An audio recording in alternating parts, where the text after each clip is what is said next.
Bom, vamos olhar aqui para outras questões do mundo, porque a semana começou com Donald Trump apresentando um plano de paz para a região da faixa de Gaza, junto com Israel. A semana termina com o mesmo Donald Trump ordenando que Israel suspenda imediatamente os bombardeios em Gaza. Por quê?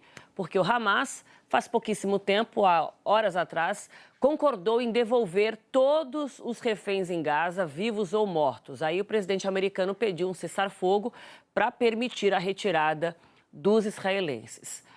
Trump está apostando que esse plano de paz proposto por ele seja aceito pelo grupo. Mas a realidade ali, ao fim, indica alguns obstáculos nessa negociação. 5 horas depois de receber um ultimato de Trump mais cedo nas redes sociais, o Hamas anunciou que sim, concordaria com as principais demandas de Israel. Principal, essa aqui: todos os reféns que ainda estão com os terroristas, em tese, serão trocados por prisioneiros palestinos. Ponto central. O grupo também concordou com a transferência da administração de Gaza para um governo palestino de tecnocratas independentes. O Hamas também se colocou à disposição para discutir os detalhes do acordo com mediadores. Só que algumas exigências feitas vão de encontro ao acordo costurado entre Estados Unidos e Israel. O Hamas reafirmou que faz questão de participar das discussões sobre o futuro de Gaza. Além disso, uma autoridade do Hamas disse que não considera realista a libertação dos reféns num prazo de 72 horas. E ainda exigiu um cessar-fogo permanente, além da retirada completa de Israel de Gaza, o que também não está previsto no acordo original. A declaração também não menciona pontos importantes do plano, como a exigência de que o grupo se desarme. O Hamas não disse se estaria disposto a não desempenhar mais nenhum papel de governança em Gaza. Portanto, muitos pontos sensíveis, mas algum avanço.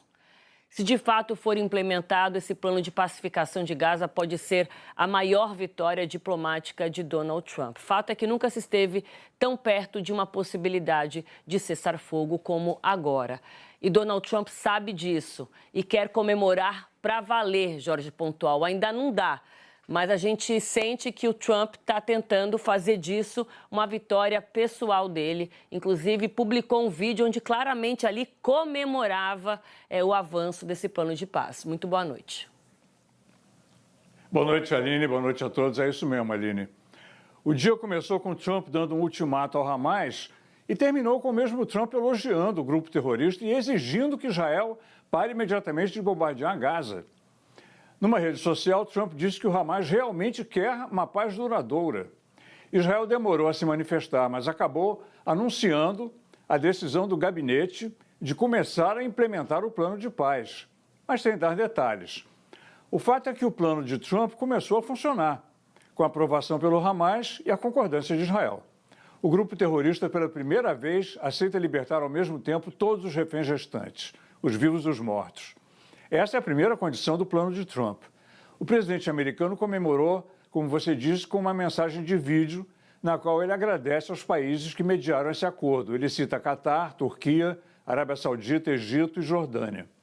São os países muçulmanos e árabes, com exceção da Turquia, que deram um apoio essencial para o plano funcionar e pressionaram o Hamas a aceitá-lo. Entre o anúncio do Hamas aceitando a primeira etapa do acordo e a resposta de Trump, que demorou um pouco, muita gente apontou que o Hamas não tinha aceitado todos os 20 pontos de Trump, só alguns. E muita coisa ficou para ser negociada.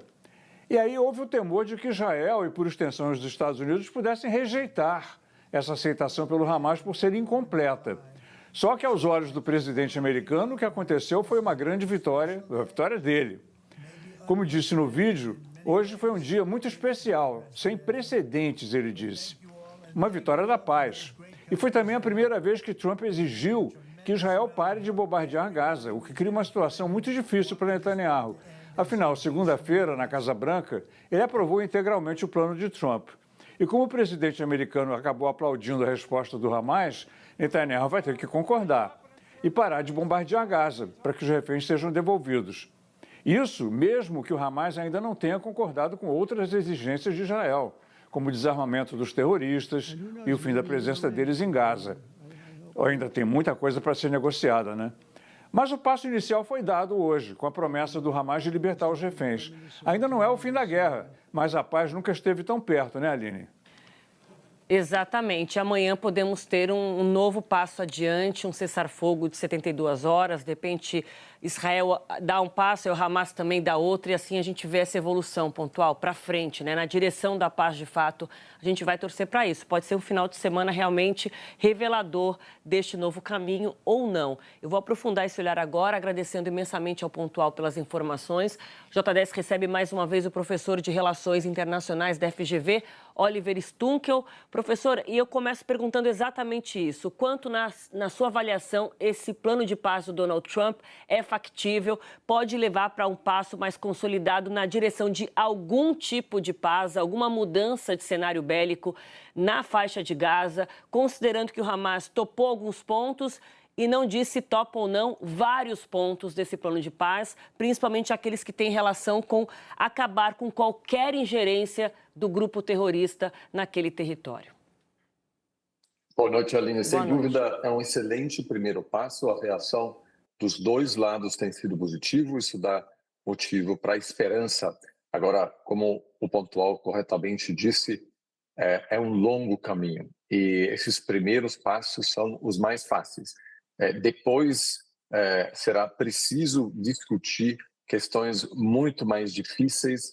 Basicamente, o plano prevê que o Hamas, de forma voluntária, concorde com deixar de existir como grupo armado, como grupo político. Há muitos obstáculos e há muitas dúvidas sobre quem vai preencher esse vácuo político em Gaza, sendo que Hamas liderou politicamente e perseguiu outras lideranças políticas por muito tempo. Não é fácil reconstruir um espaço político, né? Uma nova liderança. Podem haver muitas brigas e tensões sobre quem vai ocupar esse conselho de tecnocratas, né? Porque é evidente que pode haver especialistas, mas quase ninguém será visto como neutro pelos dois lados, ou seja, uma total falta de confiança mútua entre os dois lados. Ou seja, o que vai ser fundamental é paciência dos dois lados, um compromisso não só durante as próximas semanas ou meses, mas por anos, muita pressão do mundo árabe sobre Hamas e também dos Estados Unidos e outros aliados de Israel sobre o governo Netanyahu, que também pode possivelmente resistir a algumas questões apresentadas no plano, sobretudo no que diz respeito ao objetivo de longo prazo da criação de um Estado da Palestina, lembrando que hoje o governo israelense não defende essa posição, pelo contrário, o rejeita. Então pode haver, em função desse plano, instabilidade política em Israel. Então Netanyahu também precisa garantir que ele tenha legitimidade e apoio político interno para avançar com esse plano. Então é uma jornada longa, mas sem dúvida os primeiros sinais são muito positivos. Então, quando Donald Trump grita é a vitória da paz, não é ainda uma realidade, mas é um prenúncio de um momento que, de fato, do qual a gente nunca esteve tão perto. Professor, há razões para Donald Trump estar, de fato, tentando faturar politicamente um movimento que, de fato, partiu dele, né? Não, sem dúvida. Agora, ele recuou também, né? Vale lembrar que algumas semanas atrás ele falou de uma Riviera em Gaza, de querer desenvolver um turismo na região e expulsar a população de Gaza. Os Estados Unidos hoje não apoia mais essa postura, né? Também porque Trump, de certa forma, quer manter a sua relação com países árabes que rejeitaram fortemente qualquer plano que envolva a remoção, a expulsão da população de Gaza. Isso também, para a extrema-direita israelense, é difícil de aceitar, porque isso tem sido, sim, um objetivo. Agora, Trump tem sido pragmático neste momento, mas olhando para a sua atuação em outros conflitos, é evidente que ele sempre tem muita pressa, quer resolver logo a questão. A gente viu isso no caso da invasão russa à Ucrânia. Ele mobiliza muitos recursos, sua equipe tenta resolver, se não dá certo, desvia a atenção e olha para outro conflito.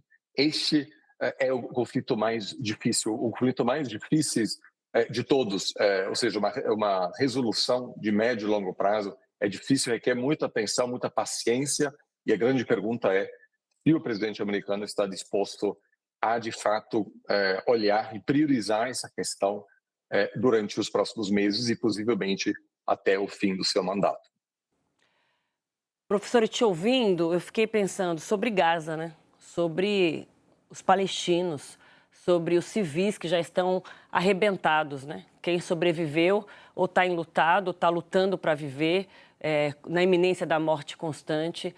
O senhor vislumbra um caminho que garanta alguma soberania de decisão, de escolha para esse povo que já sofreu tanto, de forma tão injusta, e como acompanhar isso nos próximos dias? Bom, o plano, a princípio, em primeiro lugar, prevê a entrada de grandes quantidades de ajuda humanitária, que, sobretudo, é fundamental na parte norte de Gaza, onde pessoas estão em uma situação catastrófica, né, onde temos especialistas de vários órgãos que constatam que a situação está terrível, com toda a população passando por uma situação inaceitável do ponto de vista humanitário, um número elevadíssimo de mortos civis. Agora, também todo mundo sabe, no fundo, que não pode haver uma solução sustentável na região sem um Estado palestino autônomo, independente e viável economicamente, né? Não adianta apenas a maioria dos países da comunidade internacional reconhecerem a Palestina como Estado soberano, é também preciso que seja possível se desenvolver economicamente, e isso é um processo de longo prazo, mas o mais importante é que haja pelo menos algum tipo de visão, algum tipo de possível caminho para que isso seja realizado. Então, agora é preciso torcer, mas também aguardar qual é a probabilidade desse plano se tornar realidade. Professor Oliver Stunk, eu agradeço imensamente por estar conosco mais uma vez nesta semana. Uma boa noite. Obrigado, boa noite.